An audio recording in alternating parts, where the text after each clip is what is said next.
Eyes wide open. You think the Appalachian Mountains are just peaceful trails and stunning views?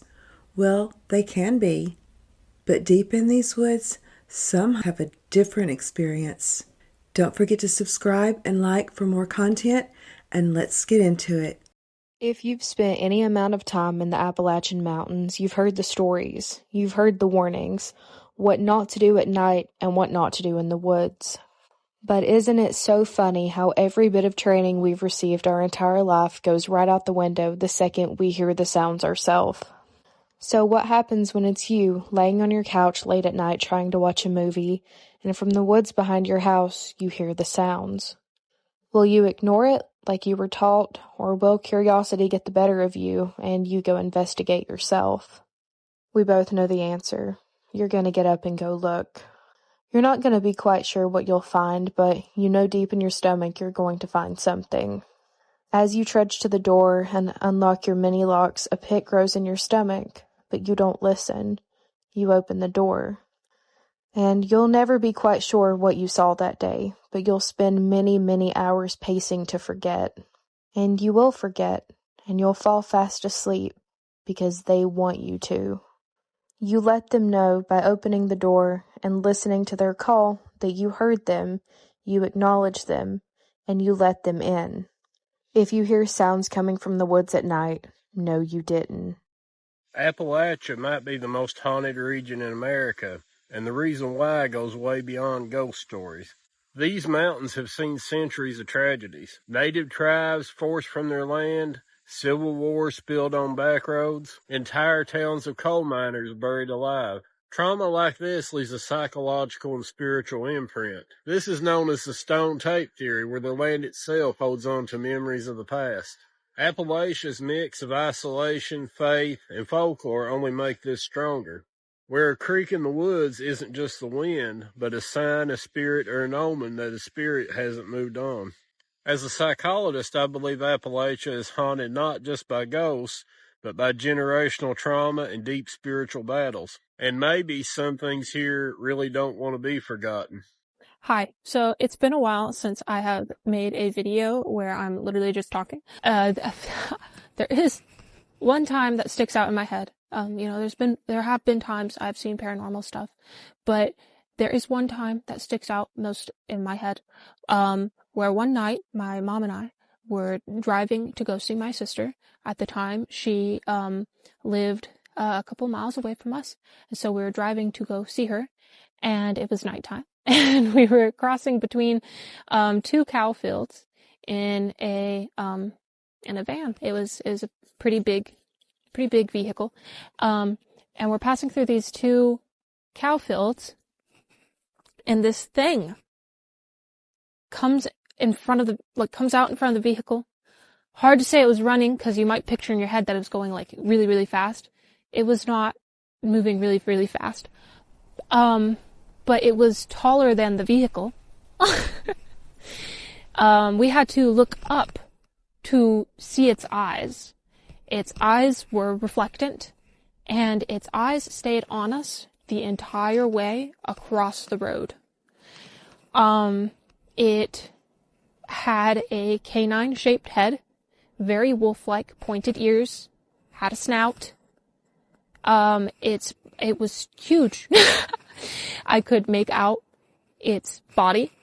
I could see its body. It was in front of the vehicle, so the lights were hitting it. And its front legs were longer than its back legs. And as it went, it moved with a weird gait. It almost looked like a puppet. If you've ever seen like a paper puppet that gets like held up in like, a paper puppet show, it kind of moved like that. To this day, I don't have a clue what it was. Way too big to be a coyote. Way too big for a coyote. Went all the way across. I made eye contact with it as it was going across. It was from one cow field to the other. There was this kind of humorous moment afterwards when it passed from, in front of the vehicle, where my mom started driving again. She kind of started driving like slow, and me and her were both just sitting in silence. And honestly, in my head, I was thinking to myself, I didn't see what I just saw. I was like, it had to have been something else. I was running through all the scenarios in my head. I was like, deer. Nope, not a deer. Not a deer. Wrong shape. Wrong size. Wrong running style. Not a deer. Bear. Too skinny to be a bear. Looked nothing like a bear, to be honest. Was not a bear. Coyote, already said, too tall for a coyote. My mom, I'm pretty sure, was probably having the same thought process. So we were completely silent for like a full minute of just driving after that, where we were both just silent. Didn't say a word. Finally, my mom said, because in my mind, I was also thinking, I don't want to say anything to my mom because what if I'm crazy? And finally, my mom says to me, she goes, Kinsley, what was that? And then I said, oh, thank God you saw it too. I don't know what it was. I don't know. We've been trying to figure it out. Haven't heard anyone else give the same description of any other animal out there. Didn't make a lick of sense. Yeah, that is the moment that sticks out most in my head. There's been very few, other than that, there's been very few paranormal activity. I'm not even sure if that was paranormal activity. Sometimes I'm like, maybe it was some kind of undiscovered animal in the Appalachian Mountains. I don't know. But it looked crazy, man. I don't have to be there. So I'm sure everyone has heard about the Appalachian Mountains, ghost stories, whatever. Here's mine. So last year, January, I go to bed. And I go to bed at like 12. I wake up at, one thing about me, I wake up during the night, so I wake up at like 2. There's breathing. There's like actual like breathing. Someone is breathing in my ear. And, of course, me being me, I was like, do I sound that bad when I'm breathing? Because if so, I need to get checked out. And like, it sounded like an old man breathing, so I was like, oh my god, ew. So, I stopped my breathing for a little bit to make sure it's not me. Wasn't me. It was coming from literally behind my bed, beside me, but it was also like in my ear. I don't know how that makes sense. There was breathing. And I don't sleep like, at the time, I didn't sleep with my phone on. It was like actually off, so, because I checked my phone too to make sure I wasn't like calling anyone. No. There was nothing there. I was already a little bit paranoid, but somehow, some way, I went back to bed. I don't know how I did that, but I went back to bed.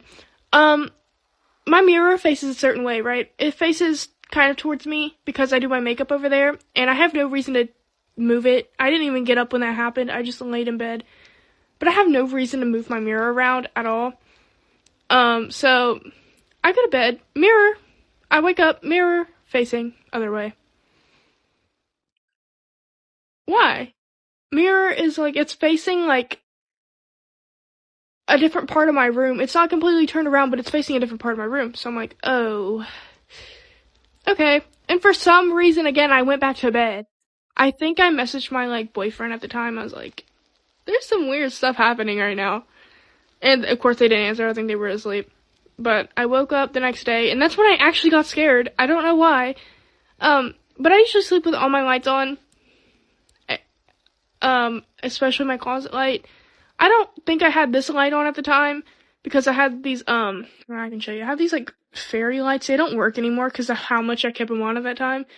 So, wake up, closet light off. I didn't even think about that. Like, at the time I was like, okay, whatever. So, yeah, I made a TikTok on my old account about it. I don't know if that TikTok is still up. And it was like, explaining everything, and everyone was like, are you schizophrenic? My mirror would have not moved. And no, I'm not, by the way, I'm not schizophrenic. And I told my family about it. I was like, have you been in my room? And they're like, no, we didn't go in your room. Which, they don't go in my room at night anyway.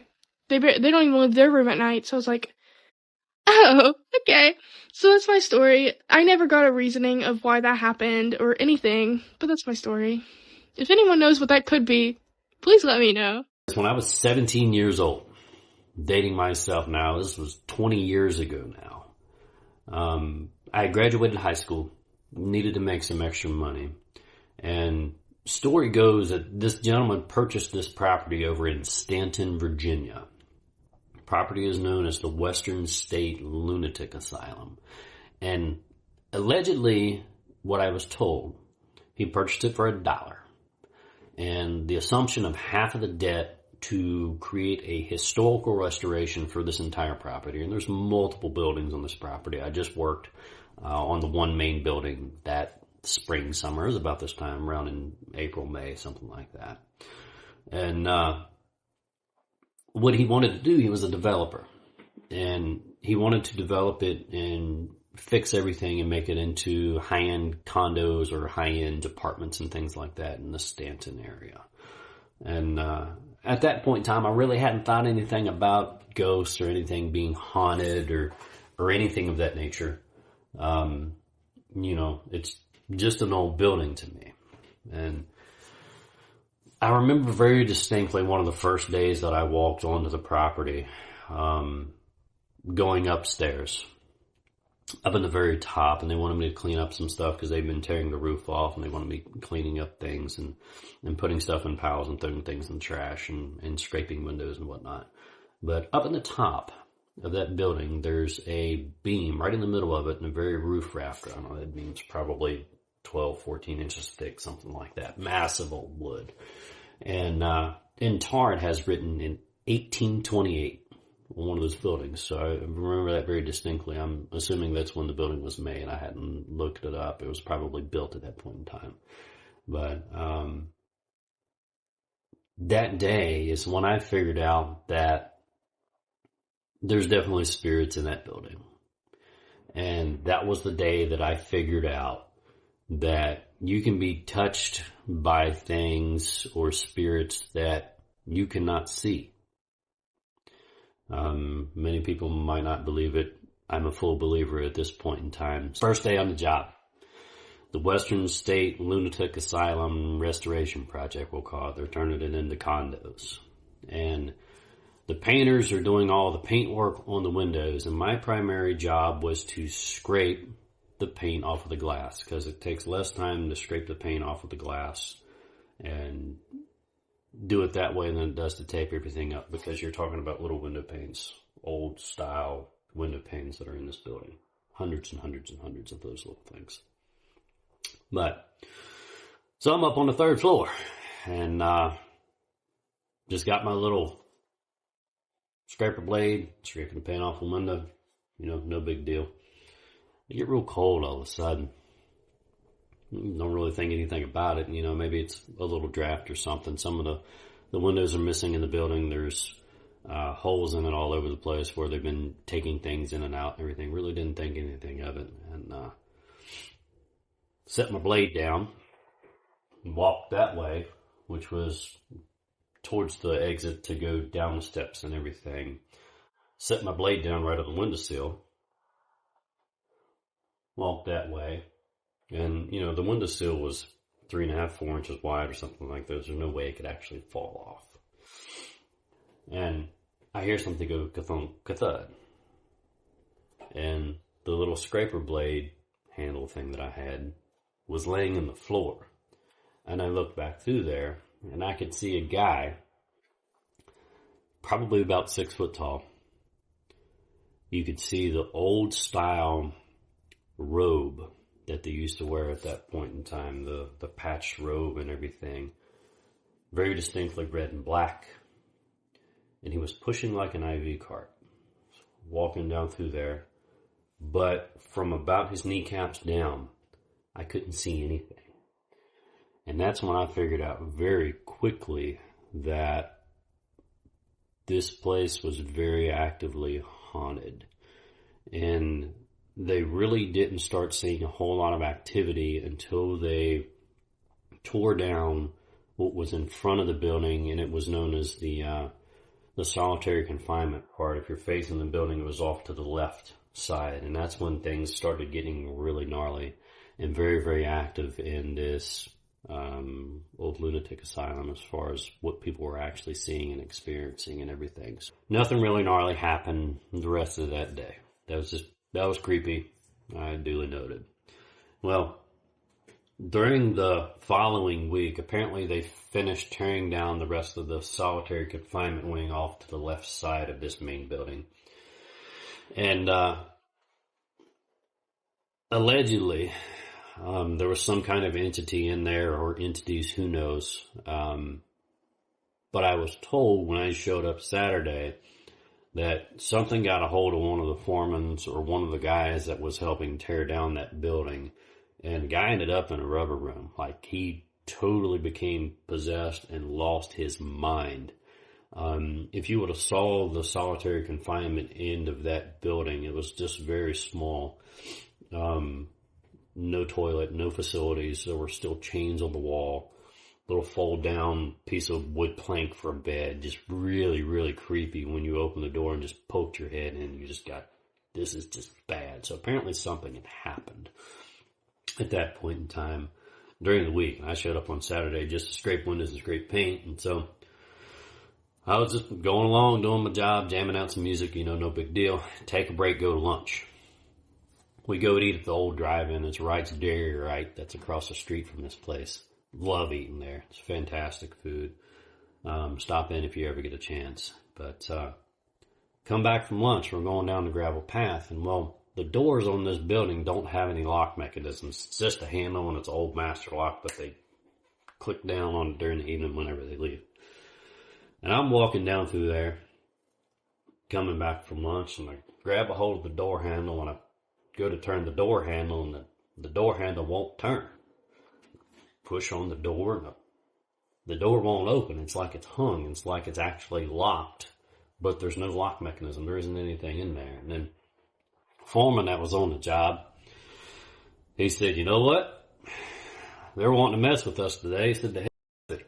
And he yelled out and said, "All right, fine. We're not going to finish it. We're just going to go home." And I'm looking at Jerry when he's walking up through there, and he's turning around about face going back up the path. I'm like, this guy's completely out of his mind. Who is he talking to? So I just kind of watch him walk up a path, and I wait and put my hand on the door, and there's no lock mech. There's nothing keeping this door shut. There's nothing holding it shut behind. They secure it at night with a padlock, and it's just kind of to halfway keep the thieves sort of honest, hopefully not stealing stuff, right? But go to open the door won't open. Jerry's the job boss, and he's, 50 foot behind me because he was a little later getting out of the truck after we went to eat lunch, and he just yelled out and said, "We're not going to finish it." And I turned around and looked at him, and he started walking back up the path. It's like, "Come on, guys, we're going home." And it was just me, my mom, my aunt, my aunt's boyfriend, and then this guy. So I was the one trying to open the door, and I'm like, it's stuck. It's not opening. I don't know what he's talking about, but okay, we're going home. We're going home. So I get about 20 foot back up the path. And I guess I got far enough away. I'm not sure. But that door opened up. It just went click. Like the lock mech was still in it, but it wasn't anything but the old handle. And it opened up about 10 inches. So I don't know whether the spirits that are trapped there understood what it is that he was saying, that we have a true intention of finishing the building. We're not tearing the building down. I'm not sure exactly how to look at that, but there were many other occurrences during working there, every weekend for many months. I think I worked there for 4 or 5 months. Just every Saturday I'd go over there, just work and clean up. But you go downstairs in the basement and your flashlight batteries would be dead. You'd see orbs and stuff flying around all over the place. You could tell that there's energy. You get the cold chills up the back of your neck, and your arm hair would stand up and everything. But go over there and check it out sometime. It is a private place now. It is a residence. Their condos or apartments or everything. I think they finished all of it. But go get something to eat at Wright's Dairy, right? That's across the street too. One of the last drive-ins. Well, yeah, I think it is one of the last drive-ins in the state of Virginia. I love eating there. Go check it out. So, I've got a ghost story. Well, it happened at my house in the Appalachian Mountains. And I've really been holding on to this story because I really don't believe in ghosts. But it's a pretty strange occurrence, so I don't know what to think. I have a 2-story house. It's basically in the middle of nowhere. And downstairs I have this room. For a while, like, we didn't have anything in it. And then I tried to turn it into a game room for my little boy. He never really wanted to go in there and play. So I decided to make it a guest bedroom. And paint the walls and fix it up really nice. And my sister was coming to stay, so that was going to be her room for her and her kids. I took some pictures of it. You know, I was proud of how it turned out. So I actually have pictures of this. Here it is zoomed in. You can see my hand actually holding the phone. I circled it. So, one night, when I showed her, you know, her room where she'd be sleeping, the kids didn't want to sleep in there. They're like, no, we'd rather sleep upstairs. This is creepy. And she was like, yeah, I'd rather sleep upstairs too. I don't know, something creepy. And that night we had been out in the garage, and her little 2-year-old kept coming to the door, and, you know, he couldn't open the door, so we would open the door for him and let him out. Well, we were out there just talking, and the door rattled. And she was like, hold on, let me let him out here. And she opened the door, and there was nobody there. And she was like, oh man, that was creepy. That's her. And then she's like, why did I just say her? It must be a girl. But you've got a ghost. And I'm like, no, you're crazy. There's nothing going on around here. She's like, are you sure that you haven't had any strange occurrences? Like, I'm like, maybe, yeah, one time when I first moved in, but that was it. Aside from that, nothing strange had happened. Okay, here's the room.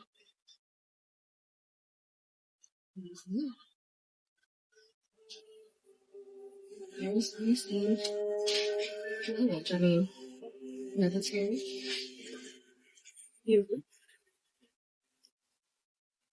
And there is the bottom window, the bedroom window. And here we have just forest. It goes for like hundreds of acres. Also, just to add a little bit more detail, my little boy went in there one day jumping on the bed. He liked to go in there and jump on the bed. And he came running out to me and he was like, Mom, I'm never going in there again. Something hit me in the face. I'm like, what? He was like, something blew air in my face. I'm like, what do you mean? Explain. He's like, so I'm jumping up and down and, something like blew against my face. And I'm like, that's really weird. And he's not been back in that room since. My parents bought 5 acres in the country and built a house on it, alright? And that's the house I grew up in. A year or two after we moved into the house, me, my sister, and my mom, we were all sitting in the living room. From the living room, you could see the door to the basement, and all of a sudden, the doorknob starts shaking frantically like someone's on the other side. Keep in mind, once again, in the middle of nowhere, country. Me and my sister and my mom freak out. Wake my dad up, gets pew-pew, goes down there, nothing. No gust of wind could have done it. As the hours go on, we keep hearing things falling. We keep hearing cars zooming by, but we don't see the cars. There's just like all these weird noises for the rest of the night. And the years that I lived in that house, there was more like just kind of weird things that would happen. The house just had a weird energy to it. Doors would shut, lights would blink off and on. Just weird things to happen in a new build. I don't know. I don't have an explanation for it. I grew up smack dab in the middle of Appalachia. I got to start with a couple of days ago. So my mom was sitting on the couch, and if you're sitting here on this couch and you look over into my kitchen, there's a corner you can walk around to the back door. So I'm just walking into the living room, and my mom says to me, have you ever seen anything or anybody in your house? And so just to say, like, I've never told her this story. I've only told one of my best girlfriends this. I look over at her and I'm like, yeah, I've seen a man. And so, of course, she's like, oh my gosh, shut up. No, you didn't. Because I just saw a man, like, walk through the corner of your kitchen, notice me, and then, like, kind of back away into the corner. She said he was wearing office clothes. For context, I told my best friend, and this has happened, I've been in this property for about 2 years, and this has happened off and on, but I will be sitting outside. It's always me outside. Like, for context, I told my best friend, and this has happened, I've been in this property for about 2 years, and this has happened off and on, but I will be sitting outside. It's always me outside. Like, And I want to know if this has any significant meaning. So, like, if you know anything, drop it in the comments. But I have only seen this man from the outside of my house looking in. I've never been inside my house and saw this man or this male figure. And I do want to say that I don't feel like he's evil. I don't feel like he's harmful. I feel like he's just kind of chill. He means well. It's not evil. So, for example, I'll be sitting outside of my back patio and I'll look into my double glass doors and I'll see them in the kitchen. Or I'll be at the pool, I'll look in and I'll see a male figure. But is there any significance in the fact that I only see him when I'm outside of the house looking in, but my mom saw him when she was sitting right here in the living room? 15 years ago, working night shift in ICU, when a random detour took me by this house. Every day I drove by it, and the detour lasted for months, maybe, I don't know, a year or more. And what I noticed was that this house would go up for sale, come off the market, and then within 3 to 6 months, it would go back on the market again. So one night working ICU, I was telling a friend of mine about it, and he was like, well, let's pull it up online. Let's see if it's for sale. It was probably 10 or 11 p.m., when the night's starting to get a little slow. So I pulled it up, and it wasn't for sale. There were no pictures. There was maybe this one picture. But he had the address, and he was like, we should definitely check it out. Like, we'll keep an eye on it. If it goes up for sale again, we should go and, get a tour of it. So around 3 a.m., we were telling another friend about it, and he pulled the pictures up again. And between 11 p.m. and 3 a.m., the house had gone on the market, and now there were pictures. So we were going through the photos, and we got to what looked to be maybe a den or a library, and there was a ton of orbs. And there were 2 pictures back to back of the same room. One picture had tons of orbs in it, the other picture did not. So my friend was like, we should definitely go look at this. He was like, my wife is super intuitive. I'm going to tell her about it. We'll set up a tour. We're going to go look at it. And I was like, well, let me know because I want to go see it too. So we left work that morning making plans that we were going to go and check this house out. I went home that morning and went to sleep and had a dream about this house. In my dream, I went in, there was a mother and 3 or 4 daughters, and we were visiting. They were wearing old-fashioned clothes, and we were just talking, and all of a sudden a daughter comes in from the kitchen and she goes, Mom, he's coming. You have to get her out of here. He's coming. And so everybody went into a frenzy trying to get me out of the house. And I was like, who's coming? What's going on? And the mom rushed me out the front door of the house, and she was like, you have to go before he gets here. And I could see my truck sitting in the driveway, and she was rushing me out to my truck. And all of a sudden, my truck started to roll, and I had to run to grab it and open the door, and I hopped inside, and my window was already down. And the truck was still rolling, and I was trying to start it and trying to get away. And the mother was walking alongside of me, and my window was down, and she grabbed onto the window, and she looked me right in the face, and she was so close to me, and she goes, but you'll be back. You'll be back before Christmas. I called my friend that day, and I was like, we're not going to see this house. That was a warning. We are not going to this house. Ghost stories. I live in southeastern Kentucky in the Appalachian Mountains. I used to live with my mom. She lived in an old house. And it's haunted. I never believed in that stuff, but it's haunted. So one night, I'm laying in the bed facing the wall. I keep feeling like something's watching me. So I roll over. I got a dresser sitting here and a TV on top of it, and sitting on the floor, leaned up against that dresser, there's a little woman. Dark hair, green eyes, she had a green shirt on. So I usually got a pistol laying beside my head under my other pillow.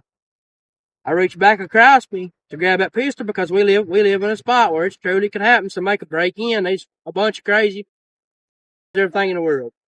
So I reached to grab that pistol, and it's not there. For some reason, it's laying in the floor that night. The only thing I could grab was a pillow.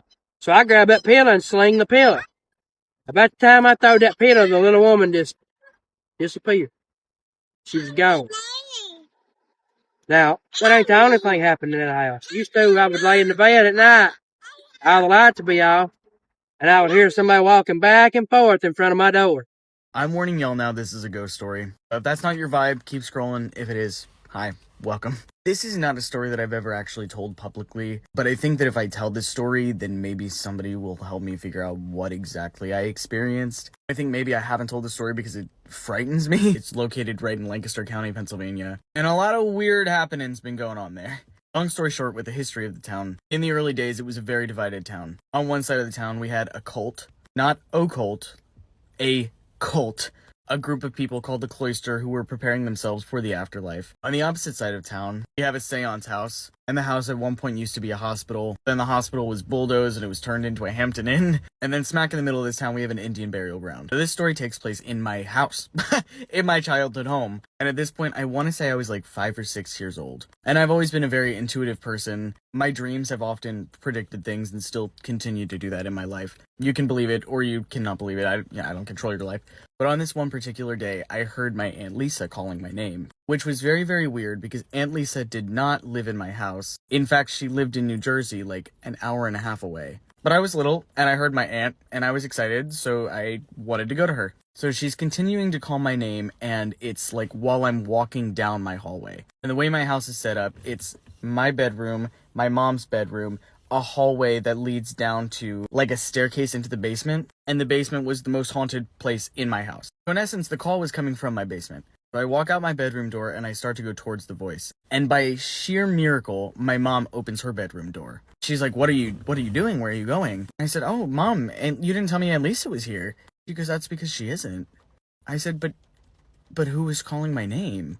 My mom goes, oh, you must have been imagining things. But I have thought about that since the day it happened. I can hear it clear as day in my head. I, remember it vividly like it was yesterday. So I don't know what happened. I don't know what I experienced. But that really rocked me for a very long time. Right when the park is shutting down and visitors start to leave, and it's getting real dusky like outside, right in those twilight hours, that's when you're going to see him. What y'all know about the phantom hiker up there at Grandfather Mountain?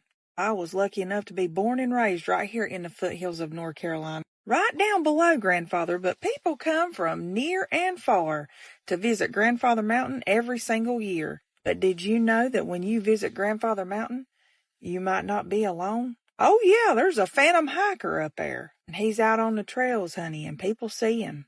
Starting back all the way in the early 1900s, the reports of the phantom hiker started. Man in old-fashioned hiking clothes. No, honey, I ain't talking about mountain gear in Patagonia. Carrying a walking stick, his head down and staying quiet, has been seen walking on the trails in front of other hikers. He kind of appears out of nowhere, just edges on out. He walks in front of the hikers, and right when he's getting ready to cut around the bend up there, he disappears, maybe into a tree line, maybe around the corner. But he's nowhere to be found. No matter how fast the hikers have walked, they can't catch up to him. They have got close enough to him to try to speak to him. He stays silent. To get up to the spot where he disappeared, you heard no footsteps, no breaking twigs, no sound. He was just gone.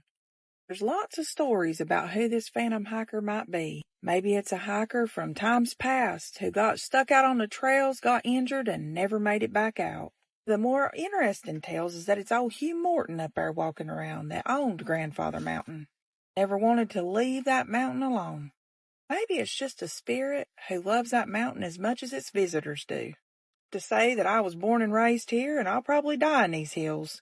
I know I'm biased, but I don't think that a spirit could pick a better place than these hills to stay if it had to wander this earth forever. Whoever the phantom hiker might be, whether it be an injured hiker, old Hugh, or a spirit that's just chose to stay up here in these hills, seems to be up here for the same reasons we are, just to take in the beauty of God's creation up here in nature. It's reported that this phantom hiker is still out on the secluded trails of Grandfather Mountain. The next time you're up at Grandfather Mountain, be sure you keep your eyes open for our phantom friend. Have you seen the phantom hiker? Who do you think it might be? I just watched a video on something called Ghost Touch, and it made me remember the video that I posted on this page years ago about my grandma's TV at her old house. And it was like on the homepage of the TV, and it was showing all the suggested movies and TV shows, like at the top where it just goes like a carousel.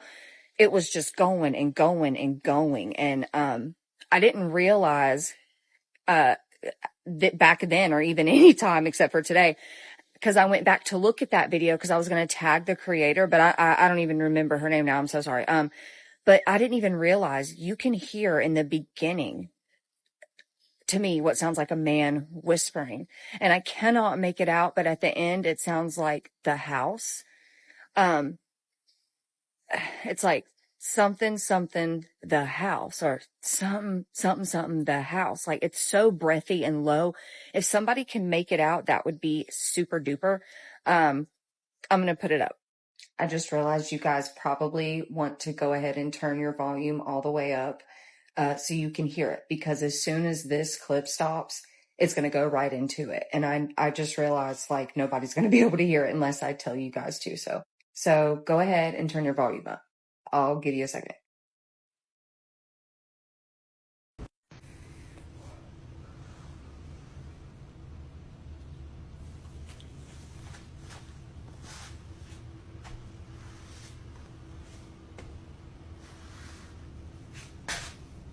But I wanted to come on here and tell you guys about this really weird experience I had a couple weeks ago.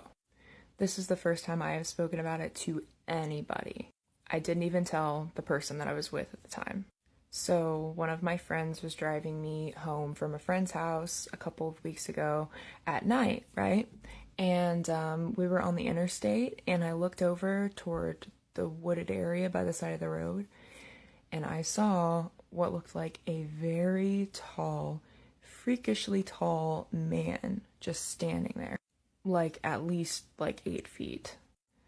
But I'm not thinking like Bigfoot or Sasquatch or anything like that, because they appeared to be very skinny, like almost skin and bones. And usually when you think of like Bigfoot or something, they're like bulky and have fur.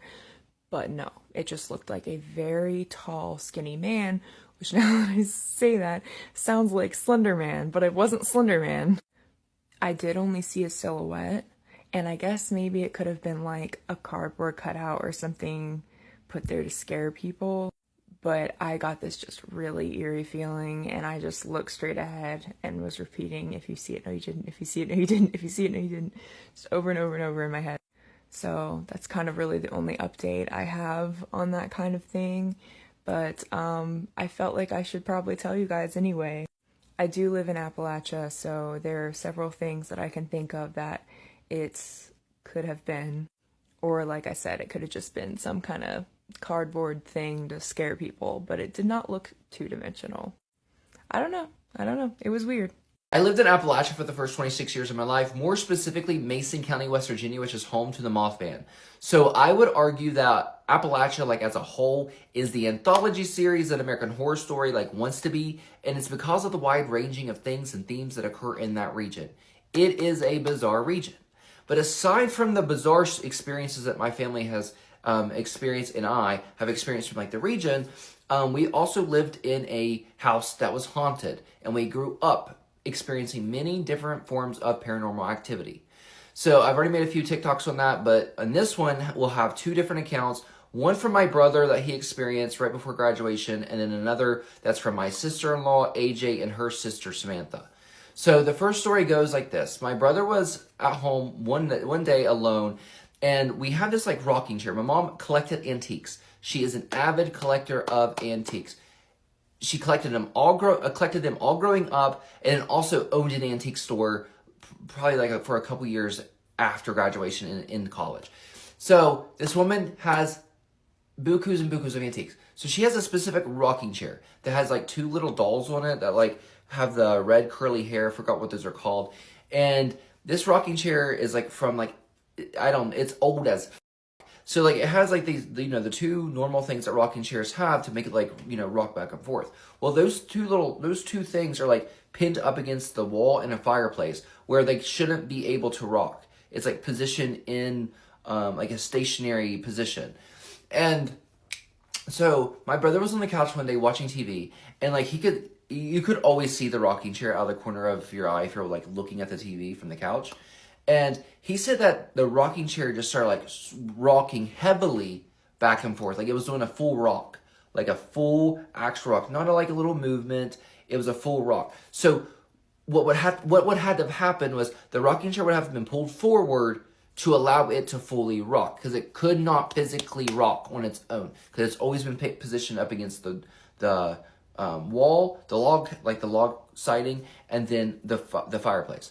So my brother said it just started like rocking heavily backwards and forth, and he said it did this for a good while, probably like 1 to 2 minutes, and he like ignored it, did not look at it, just kept watching TV. And this is something my brother would do. Like if he ever saw paranormal activity, he would kind of ignore it, but like not pay attention to it or like yell at it or like, you know, interact with it. Me on the other hand, I always interacted with any weird I have ever experienced.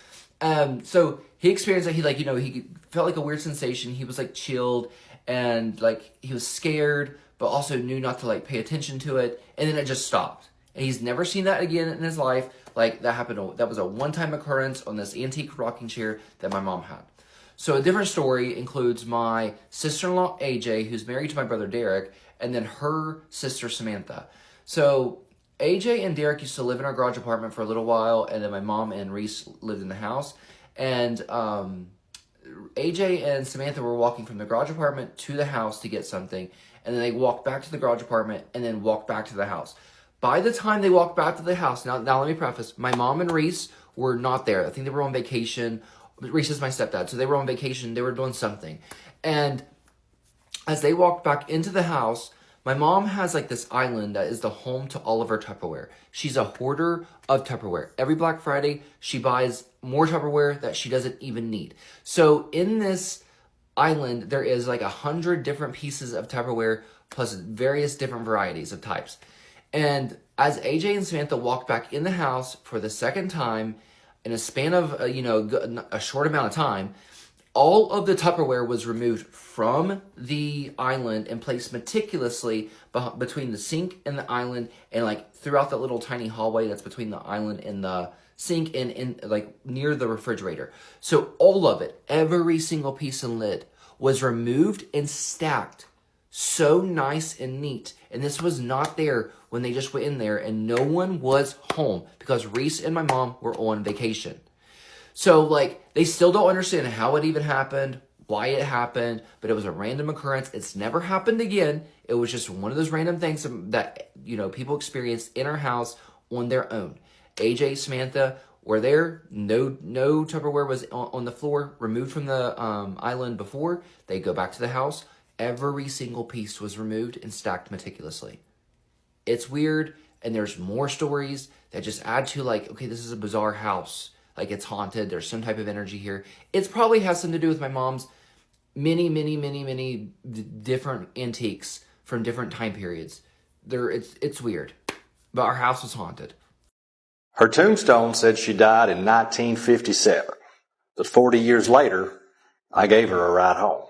Whenever I'm out telling stories, this is the one folks usually come up and ask about when I'm finished. It might be because I'm in it. Now, this happened around 1997 in the fall. I remember because it was a Friday night after a football game. There was a festival going on downtown, and traffic was blocked because of a concert, so I decided to drive home on the back roads across an old strip job. As I was driving, it was a foggy night, I remember, and very cold for October. And I turned up this holler, and as I did, my lights hit this girl walking on the side of the road. And she was wearing a yellow sundress. And I remember thinking at the time, it's awful cold to be wearing something like that out, especially this time of night. It's probably close to 11:30, maybe midnight. So I pulled up next to her and I rolled down my window and I said, "Ma'am, you okay?" And she said, "Yeah, I'm just heading to the house. It's a piece up the road here." And I said, "Well, I ain't trying to be a creep or nothing. I'm heading this way to my house. If you need a ride, I don't care to give it to you." Well, she thought for a minute and then climbed in. Now, I like to think that in this situation, I would have given anybody in need a ride. But the fact that this was a young, attractive blonde walking on the side of the road did not hurt anything. As we were driving, we got to talking, and she said her name was Mary. And we was about the same age, I figured. She said she went to the school the next town over, and that's probably why we didn't know one another, because, we're from a small town and all. And we just got to talking, and it was nice, but she was kind of huddled up over in the corner, cold, and I had the heat going as high as it would go, but she was still shivering. So I reached back in the back of my cab of my pickup, and I handed her my Letterman jacket. I said, "Here, wrap up in this. This will be good." So she put it around her shoulders and said, "Thank you." So we went on a piece farther, and we came to what looked like a house there down toward the bottom. I couldn't see real well because it was dark. She said that she lived there at the bottom of those steps. And I said, "Well, you need me to walk you down there?" She said, "No, thank you. You've been more than kind enough." So I let her out, and we said bye. And I drove on to the house. I lived probably about 5-10 minutes from where I dropped her off. And it wasn't until I got to my house that I realized I'd left my Letterman jacket with her. Now, there ain't much more special to a high school senior athlete than his Letterman jacket. But my dad was not about to let me go gallivanting out on a Friday night at midnight chasing after some girl who just so happened to have my Letterman jacket. So I was there at the house for the rest of the night. But the next morning on Saturday, I got up and drove down to where I'd dropped Mary off. And I pulled off the side of the road where I thought I'd let her off.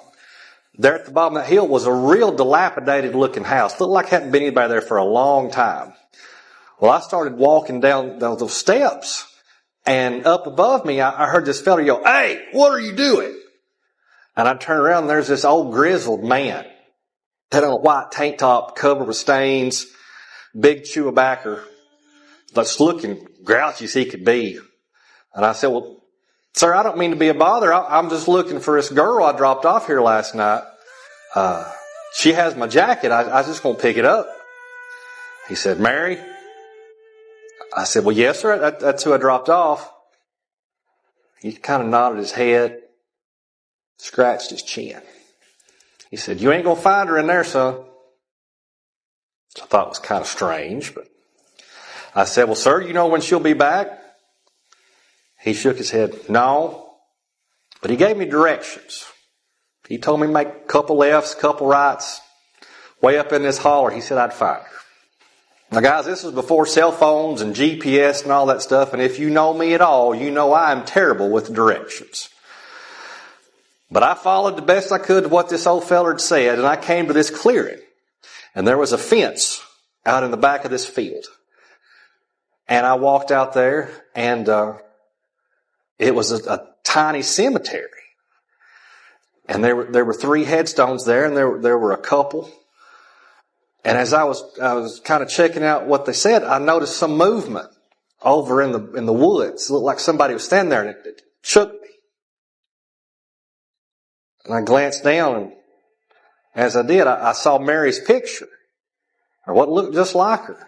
Tombstone said, "Mary Jenkins, died 1956, beloved daughter." About that time I saw movement again off in the distance. Well, I've always heard if you sense danger, you either get away or go to it. I was young and dumb, so I walked to it.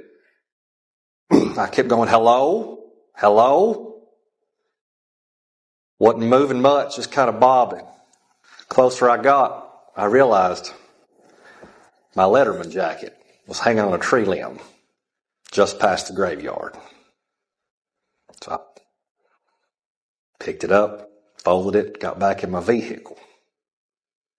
After that day, I did some research. It appears Mary died in a car crash on that road, 1957. There's been several folks giving her rides home over the years.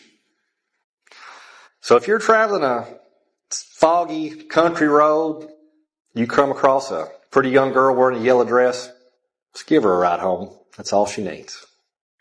I have filmed this video 3 times and it just will not let me post it. But the craziest things have been happening and I'm going to tell you about it. Now, I'm going to try to explain this the best I can, and it's absolutely insane. But like a week ago, I'm getting ready to go out of town, okay?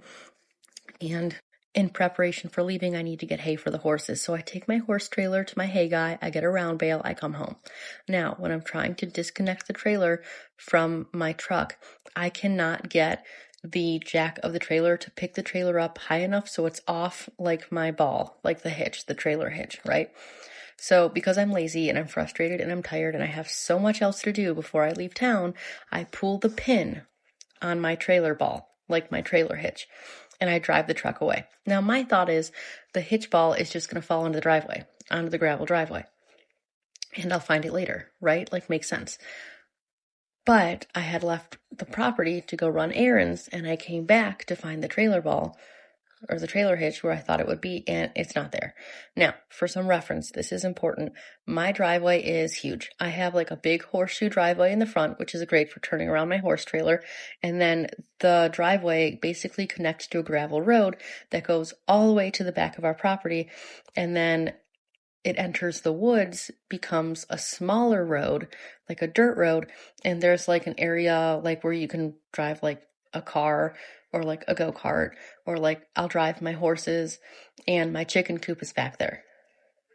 Amazing. My TV's just turning on by itself. Fantastic. So much going on right now. So I park my trailer right at the entrance of the woods, right next to the electric horse fence, okay? And so I am searching the gravel driveway.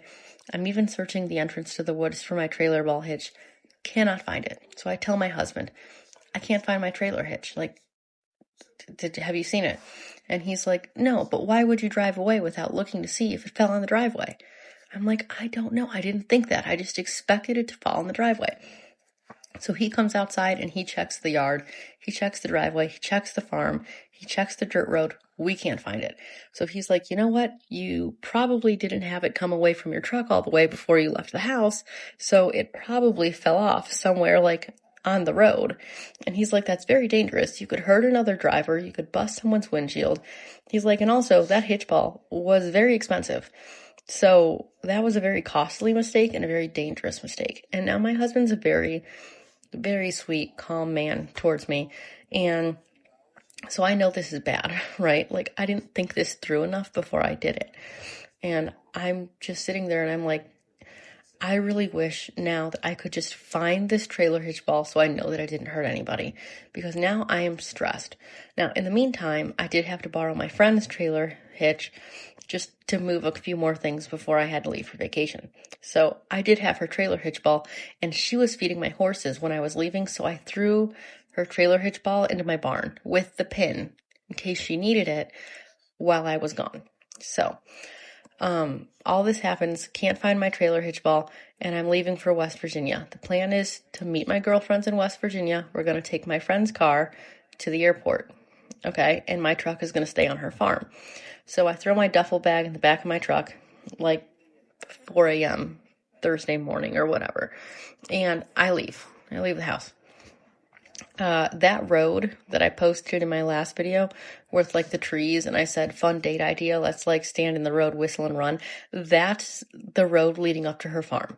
So it's like an area, it's like a farm in the middle of nowhere, West Virginia. You drive up to the house, you're parking on the farm, and all around it is woods, and her farm is just connected to like another 2,000 acres, and there's nothing there. Like it's nothing. People horseback ride on the property, they hunt on the property, but nothing is there, okay? So I'm in the middle of nowhere. My truck sits there from the time I park it there Thursday until we get back on Sunday, okay? So we get back on Sunday, I get in my truck, and I drive back home to Ohio, all right? And when I get home, I'm pulling my duffel bag out of the back of the truck, and my husband comes to say hi to me because I'm just coming back from my little girls' weekend. And he goes, I'm closing my tailgate, and he goes, oh, you found your hitch ball. And I'm like, no, I didn't find my hitch ball.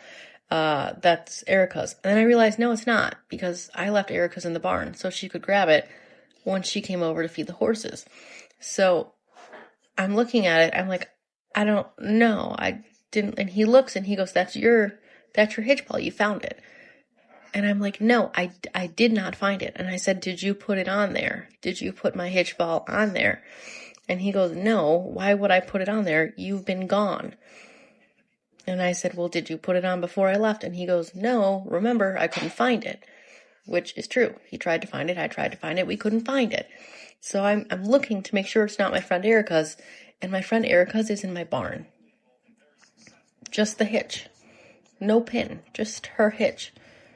And I'm looking at the hitch that's on my truck, and it is my trailer ball hitch that I always use, that I lost, with the pin in it, which is just not possible because my truck has been parked on a farm in West Virginia for the past 4 days, and the pin has been in my barn in Ohio, and I lost the trailer hitch. So how did I show up back home in Ohio with the trailer ball hitch that I lost and the pin that was in my barn? I am like I cannot figure it out. And at first I was like, well, maybe I'm just so tired and so exhausted because I'm running around 24/7 with, my 2 jobs and my kids and my farm. Maybe I put it on there myself. No, I didn't. I left Ohio without it because I couldn't find it. And I was thinking of what a bummer it was that I lost it because it was expensive. And I was so worried that someone might have hit it on the road and it trashed their car. So I know I didn't find it. And I asked my friend Mindy, I'm like, hey, who was at the farm while we were gone? The only person at the farm while we were gone was the dude that feeds the animals. And I don't know him. And he doesn't know me. We have never met. And he went up twice a day to feed the animals. Other than that, my truck was in the middle of nowhere, West Virginia. No one drove it. No one was there. And the pin was not there. I have no idea. What did Wendigo show up in my woods, steal my trailer hitch when it fell off my trailer, and then transport it to West Virginia and be like, let me put the ball back on? I don't understand. I don't know how it got there. Thoughts? Ideas? I can't explain it. I cannot explain it. But good news is I have my trailer hitch back. Bad news is it is haunting me. And I cannot figure out how it ended up back in my truck or where it was. So that's that. Oh, and Anna, the house ghost, just turned on the news for you. So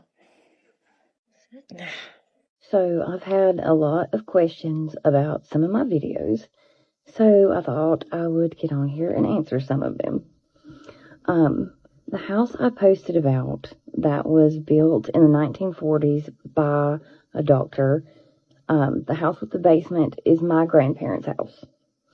The house that we live in now is my husband's grandparents' house.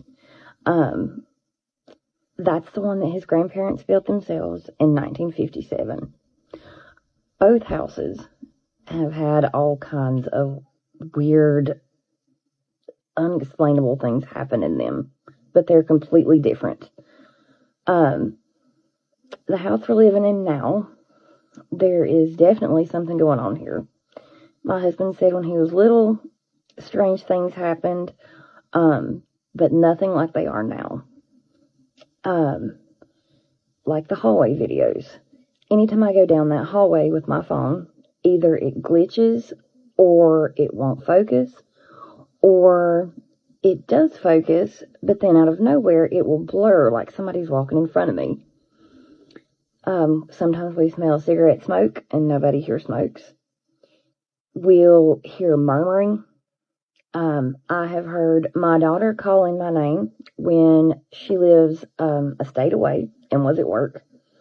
I heard my husband calling me from down the hallway, and the nurse we had that used to sit with his grandparents during the day heard a man calling her name.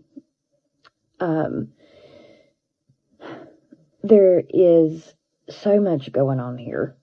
A couple of weeks ago, something happened that I've not talked about yet. And then 3 nights ago, I had something happen that was so scary it made me cry. and that is not like me. And then 2 nights ago, something else happened, which I will tell y'all about probably in a couple days. On top of all that, my husband's grandmother died in September of 2024. We are the caregivers to his grandpa, her husband, who was almost 97. She comes to visit him, but then the female family friend who stabbed them in the back, when she comes to visit, you can almost guarantee that that night the grandmother will let you know how unhappy she is that that woman was in her house. All of these stories are true. I'm not embellishing. I have witnesses to a lot of it. The other thing is the video I made about the not a deer. In that video, a lot of people have said that the deer I recorded are just regular deer. There's nothing wrong with them, and they're right. The video of those deer all were just random ones that ran out in front of us. The night we saw the deer that walked like a spider, the last thing on my mind was recording. I just wanted to get out of there, and we did. Some people have said maybe it was hit by a car. There is no way, because both its front legs and back legs, the joints were on backwards, so they went inwards instead of outwards. And it walked like it just had too many joints in general. So there are so many things that happen here. I think pretty much everywhere has ghosts, and truly the calmest place that you can go is a cemetery.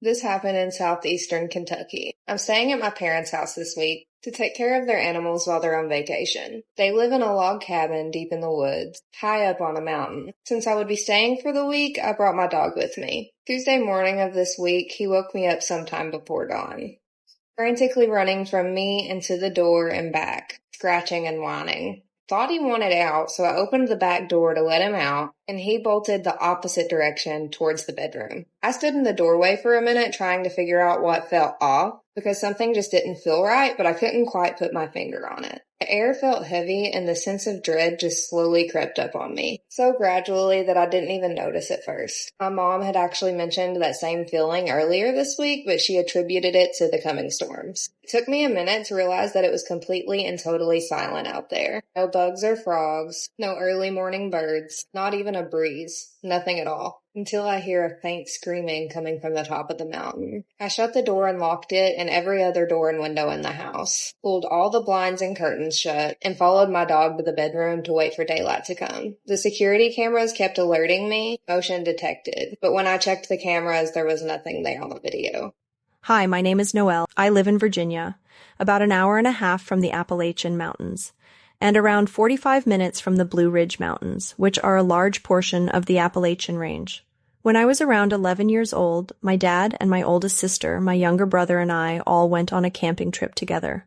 I don't remember exactly where we went, but it was somewhere in the Blue Ridge Mountains, which are known for their paranormal stories, just as much as the Appalachian Mountains. For some background, I've always been afraid of bears. Going into this trip, I was convinced I was going to be attacked by a wild animal, specifically a bear. When we arrived, it was around lunchtime. The entire day was normal. Nothing strange happened. It was just me, my family, and the beautiful mountains. Little did I know what was about to happen once we went to our tent for the night. I am a very deep sleeper. I always have been. It's rare for me to sleep lightly. But that night was different. Immediately I knew something was off. I kept falling into the lightest sleep of my life, waking up every 45 minutes to an hour. After I woke up the third time, which would have made it around 3 a.m., I heard something. There were footsteps outside of our tent. At first I thought it was a bear, and I froze in fear. I tried to think of any other explanation. Maybe it was my dad getting up to use the bathroom. But when I looked over, he was still asleep on the air mattress. Everyone was inside the tent. The nearest campers were more than a half a mile away, so it couldn't have been someone else walking around. Whatever it was lurking outside of our tent, taking slow, careful steps. The footsteps were heavy, deliberate, and whatever it was smart. It didn't sound like an animal, and it definitely wasn't a human. I couldn't move. I didn't dare to make a sound. That's when I saw it. Its shadow against the tent. It was tall and skinny, with long arms and legs. Its eyes were fixed on the tent. It wouldn't let us out of its sight. Somehow, I drifted back to sleep, but not for long. About an hour later, I woke up again and heard it one last time. That means it had been circling our tent for nearly an hour. As soon as I fully woke up, it ran off into the woods. I thought the nightmare was over. I woke up my sister and told her I needed to use the bathroom. We stepped out of the tent and walked along the gravel path toward the restrooms. The campsite had multi-stalled bathrooms scattered around the area, and the one closest to us was about a 5-minute walk up a small hill. The edge of the path ran right across the tree line, close enough that you could reach out and touch the trees. As we were walking, I looked into the woods, not too close, but not too far away. There it was, a tall, skinny figure, grayish in color, glowing eyes staring into me like knives. It watched us, and it walked with us. It didn't come any closer, but it moved alongside us deeper into the woods, keeping pace. I couldn't take my eyes off of it. When we finally reached the bathrooms, I felt a small sense of relief. On the way back to the tent, I refused to look into the woods. I didn't know if it was still there, and I didn't want to find out. The next morning, it started raining. Our tent had a hole in it, so we couldn't stay. We threw it out and left. I truly believe that was God urging us to leave. Because whatever that thing was, it was after us. And I don't think I would have survived another night. I have never gone back to the mountains since that experience, and I'll end this with a warning to anyone who wants to visit the Appalachian Mountains. Be careful. The mountains are beautiful during the day, but there is something different about them at night. If you decide to stay overnight, please stay safe and follow the rules. Some things in those woods are not to be underestimated. They are smart, and they are watching. The Appalachian Mountains are full of ghost stories. They are steeped in legend and lore. Now, these are a series of stories that happened to the family of someone named Abigail. Now, Abigail said that her grandmother had told her this story. When she was younger, she moved into this old schoolhouse. And she said she slept in a room with her brother and sister. And one night, she happened to be asleep when she awakes to the sound of footsteps up in the attic. And she said it sounded like someone was running back and forth up in the attic. And she said it lasted probably like 5 or 10 minutes, and then it stopped. A couple nights later, same thing happens. And then a couple nights later, once again, she hears these footsteps. And she said a couple weeks after this, she's asleep in bed, and she awakes, and she hears someone call out her name. And then she hears this woman's voice say, "Come upstairs. See what they've done to me. See what they've done to me." And she said it was almost like scolding her. And she, was like scared, didn't know what to do. She just put the covers over her head. So this kept happening. She kept hearing like this woman telling her to come into the attic. And so she said in her room, there was a small little hole that you could actually see up into the attic area. And she said one night she went up, stood on a chair, and she looked through that hole, and she sees this old woman. Her face is like a skeleton, and she's running directly towards her. And she said she fell off the chair onto the ground and started screaming. Her father went up in the attic. He didn't find any woman, but he said he found like all this, old clothing and a bed up there. Now, this next story, she said her uncle had told her that when he was younger, they grew up in this small little house in the Appalachian Mountains. And he said not too far from his house was this like old, very old cemetery. He said this particular night, it got really, really foggy. And it was so foggy you could barely see in front of your face. He said his dad yelled at him, come inside, like everybody get inside right away. So they go inside and the dad, starts like closing the door and putting stuff in front of it. And he's like, "What's wrong, Dad?" And he's like, Nothing.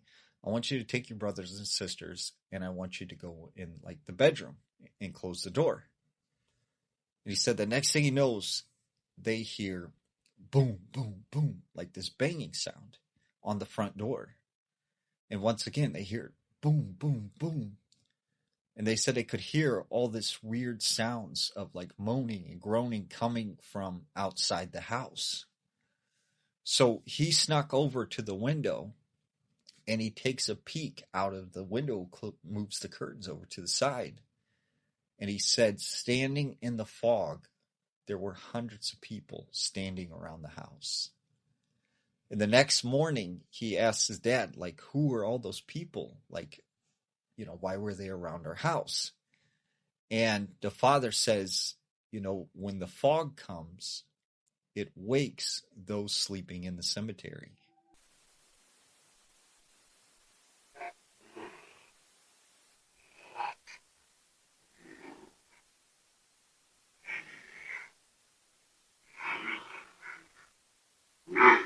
If you enjoyed this video, hit subscribe so I can bring you more chilling content. And until next time, stay safe, stay aware, and question everything.